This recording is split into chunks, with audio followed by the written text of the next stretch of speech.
Le conte de la belle Rose. Vint le matin où Rose, avec son père, prit le chemin du château de l'Effroi. Et lui, y retournant, il butait aux mêmes cailloux, s'accrochait aux mêmes buissons, à cause de ces mêmes pensées qui se levaient en sa tête. Que fera-t-elle de ma fille, cette bête ? À son commandement, elle aura notre Rose. Belle Rose, ma grande fille, toute douce, qui m'apportait l'écuelle de soupe à midi au bord du labour. Et cet été, lorsque je faisais la moisson, elle était tout derrière moi, liant les gerbes de blé. Je me retournerai, et plus jamais je ne la verrai là, me riant de ses yeux. Ah, les soirs, quand j'entendrai les garçons chanter sur le chemin. Belle rose du rosier blanc, charmante rose du printemps. Je sentirai mon cœur qui s'en ira de moi. Ils arrivent, sans parler, au château de la bête. Ils entrent dans la cour. Portes toutes ouvertes, tables toutes servies. Même on voit la soupière qui fume. Mais Rose est allée droit à ce grand beau rosier. Elle y coupe une rose. Aussitôt, la bête apparaît. Oh, cette bête, ses gros yeux ressortis tout pleins de rouge se muflent où pend la bave, cette grosse peau, cette peau grenue comme du noix, mais gluante comme d'un crapaud, si répugnante et effroyable à voir que la pauvre Rose frémit de tout son corps. Cependant, les yeux de la bête se faisaient tout bons, tout suppliants. Et elle parlait avec une douceur, d'amitié. Est-ce toi, belle Rose ? Oui, Rose, c'est moi. Ne crains pas si des choses en ce château t'étonnent. Je voudrais tant qu'il y en eût plus grande pour t'étonner un jour. Rose, tout sera tien dans le logis. Comme ton père y a passé sa nuit, tu y passeras tes moments. Même, tu trouverais le bonheur pour tout âge, si tu savais le prendre comme il veut qu'on le prenne. Voilà. Quand tu désiras me parler, il faudra couper une rose. Là-dessus, la bête soupire et disparaît. Rose et son père passèrent 3 journées tous deux ensemble en ce château. Ils ne voyaient personne, mais la table était mise et les lits faits toujours. Aux 3 angélus, ce qu'ils désiraient pour manger, ils le trouvaient servi sur table. Mais ils ne pensaient pas tellement à manger. Ils vivaient de la vie des châteaux, autrement mieux qu'en leur pauvre maison. Et ils n'auraient voulu qu'être dans leur maison, sans idée de se séparer, sans ce poids-là pour peser sur le cœur. Le père pourtant fut bien forcé de repartir. Rose même le lui demanda en songeant à sa mère. Il repartit, il alla pousser la charrue. Et il ne savait toujours pas comme il en irait de sa Rose et de cette bête. La bête a parlé doucement, mais peut-être qu'elle a la gueule noire de mensonge. Et que veut-elle dire avec ces paroles qu'on ne comprend pas ? Oui, qu'attend-elle de ma fille, mon enfant, cette pauvre chair baptisée qu'il m'a fallu laisser au pouvoir de la bête ? Ah, je sais bien que dans les yeux de Rose se voit son ange qui lui fait compagnie. Mais même si la bête n'est pas une bête toute bête, saura-t-elle voir l'ange de Rose et qu'elle est toute bonté et tout soleil ? Ainsi se parlait-il en retournant le long des champs, et par moments, il se sentait le cœur moins lourd. Rose l'avait accompagné jusqu'au portail, puis elle revint au rosier qui montait là, sitôt l'entrée, tout comme le secret et l'âme du château. Elle en coupa révérencieusement une rose. La bête aussitôt apparut. Rose aurait désiré que lui fût fait comprendre ce que la bête espérait d'elle. Repensant à ses yeux, à sa voix, à son dire, elle en avait quelque peu compassion. Elle n'aurait pas pu la toucher de la main, mais elle aurait aimé l'assister en ses peines. La bête la voyait en cette bonne volonté, si secourable et claire et bonne, et la plus belle qu'on pût voir sous ce rayonnement. Merci à vous d'avoir hébergé mon père avant que je l'ai laissé repartir, dit Rose. Je vous ferai toute la courtoisie que je pourrai.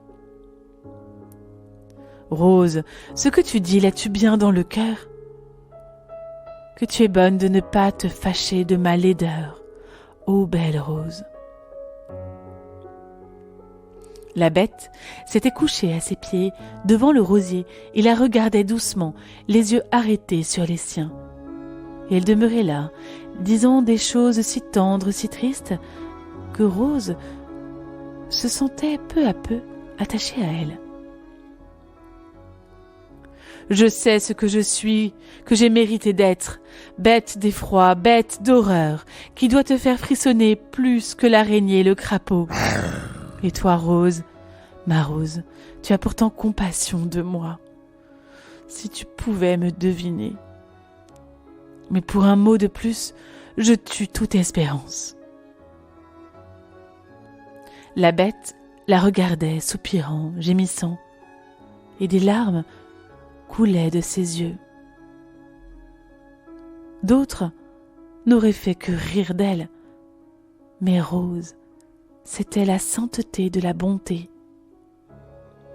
Malgré son frisson, rendant le regard d'amitié, elle trouvait les paroles qu'il fallait dire pour adoucir le malheur de la bête. Elle lui promettait de ne jamais se rebuter de sa présence et de lui demeurer amie. Pour toute chose qu'il advienne, je ne vous abandonnerai pas. Écoute, Rose, j'ai foi en toi. Dans un peu de temps, je te donnerai 3 jours. Tu iras voir ton père, ta mère, ta maison. Mais le 3e jour, promets-le-moi, tu reviendras ici. Mon Dieu, se disait Rose, dans quel sort me serais-je mise? Non seulement prisonnière sur parole en ce château, mais prise d'amitié maintenant pour la bête. À cause de sa plainte, je n'ai su m'en défendre. Quand elle me regarde, je vois monter sa détresse en ses yeux. Sûrement, il y a quelque secret qu'elle ne peut me dire. Mais moi, je ne peux pas non plus le deviner. La pitié la travaillait si fort qu'elle voulut s'éloigner un peu. Elle rappela donc à la bête la promesse faite de la laisser aller 3 jours chez elle. Ces 3 jours, je vais me languir de toi, Rose, ma Rose, dit la bête. Quand je n'aurai plus ta présence ni ton regard, je me dessécherai, comme le foin qu'on a fauché qui sèche sur la terre. Va donc, puisqu'il faut que tu ailles. Je me fie à toi pour le prompt retour. Je risque mon malheur, je m'en remets à toi. Si tu savais le don qui est en toi et la foi que je garde. Lorsque Rose se présenta sur la porte de sa maison, comme ses pères et mères l'embrassèrent et ses sœurs, Anjon qui avait cru ne jamais la revoir. Et elle, la pauvre, elle leur demandait de lui pardonner tous ces chagrins qu'elle leur avait apportés. On la questionna, sans trop oser la questionner, sur le château, c'est-à-dire sur la bête. Elle dit qu'elle n'y avait jamais senti qu'on lui voulait de mal, que la bête avait des regards comme une personne, qu'elle aurait même mérité qu'on s'attachât à elle, de cœur et d'affection. Les 3 jours passèrent vite, où on la fêta tant qu'on put. Les parents avaient le cœur plus à l'aise après ce que Rose avait dit que la bête n'était pas méchante. Seulement, leur crainte levée, ils ne voulaient plus trop la laisser repartir. Ils la pressèrent tant, avec tant de prières, tant d'insistance, qu'elle passa encore la nuit à la maison. Elle devait de bon matin regagner le château. Mais ils s'ingénièrent à la retarder. Ce ne fut que dans l'après-dîner qu'elle put se mettre en chemin. Elle arriva au château de la bête vers la chute du jour. Tout à travers pays, elle s'était hâtée en grand souci et même en grand remords. Sans cesse allant comme si elle volait, au milieu des étangs, des bocages, elle songeait au malheur qui devait suivre le moindre retard. Et voilà qu'auprès de la porte, le grand rosier qui était l'âme de ces lieux semblait déjà flétri, tout languissant et comme brûlé par le gel. Rose en reçut un coup au cœur. Car ce rosier, c'était celui de l'amitié. Et son dépérissement ne le marquait-il pas? L'amitié n'était pas allée à tout ce qu'elle aurait dû être. Ces roses s'étaient défeuillées, sauf peut-être une. Celle-là, Rose, vivement la coupa. Mais la bête n'apparut point. Alors, le tremblement la prit. Prêtant l'oreille, elle entendit un peu de bruit, comme de quelqu'un qui s'essaie à bouger et qui gémit. Elle fit 4 pas du côté du jardin. D'autres gémissements lui vinrent. Elle avança de ce côté, et près du puits-fontaine, elle aperçut la bête. Mais en plus mauvais point encore que le rosier. Languissante, gisante et comme agonisante, prête à retomber dans ce puits d'où elle venait de sortir sous les fougères, sans force, presque sans vie. « Je viens prendre pardon de vous, » dit Rose, le sang figé. « Rose, ah Rose, » dit la bête, « vois-tu que tu me fais mourir ? Ne vous défiez pas de moi, vous n'en avez pas de raison, et ne me veuillez pas de mal. Rose, je ne te veux pas de mal, mais vois où ton regard m'a mis. Sais-tu que tu as pris mon cœur, et que loin de tes yeux, je ne saurais pas vivre. Bête, ma bête, dit Rose, je suis là. Elle avait le cœur si brûlant de compassion que ni crainte ni dégoût, à cette minute, ne tinrent. Comme elle voyait la bête souillée de bourbe, elle se penche, elle la prend entre ses bras pour la laver dans la fontaine. Mais, oh la merveille, dès qu'elle l'a touchée de ses bonnes mains, dès qu'elle lui a fait cette charité d'amour, elle a devant elle, non plus la bête, mais un garçon, un prince rayonnant comme le jour. Rose le voit si beau qu'elle s'étonne, et même elle sent quelque chose de plus que de l'étonnement. « Rose, dit le prince en mettant le genou en terre, j'avais mérité qu'un mauvais sort tombât sur moi.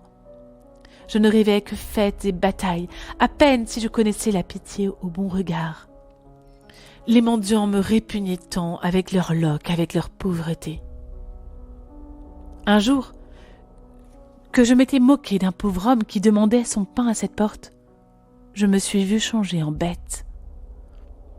Mon château devait être ouvert à tout venant et lui offrir le manger et le gîte, tandis que je vivrais dans un trou de la terre. Cependant, devant la porte fleurissait un rosier d'amour. Il faudrait que la première rose en fût portée à une belle qui fut la fille d'un pauvre homme. Puis qu'elle acceptât de venir et enfin de faire charité de son cœur à la bête. Qu'un jour, elle la toucha de ses mains, mais d'elle-même, sans qu'elle en fût priée, sans qu'il lui répugnât. Alors le sort serait levé. Sinon, je mourrais sous figure de bête, et la belle, à qui la compassion n'aurait pas su grandir le cœur, mourrait aussi. Mais il n'avait pas besoin d'entendre dire. Sans aucune envie de mourir, la belle rose, comme lui, rayonnait. Se tenant par la main, ils allèrent au rosier d'amour. Il avait reverdi, il avait refleuri. Cela montrait la grande amitié faite. Le rosier le disait, le rosier le chantait. Belle Rose et la bête, le prince du château, la fille du pauvre homme, étaient pour être tous les deux mari et femme. Les pères et mères avec les sœurs vinrent pour les noces. Rose ensuite les garda près d'elle. Et le château, pour tous les pauvres gens, resta château du bon accueil. Et tout l'âge de Belle Rose et de son prince, le grand rosier près de la porte fleurit, en arbre d'amitié, rose sur rose.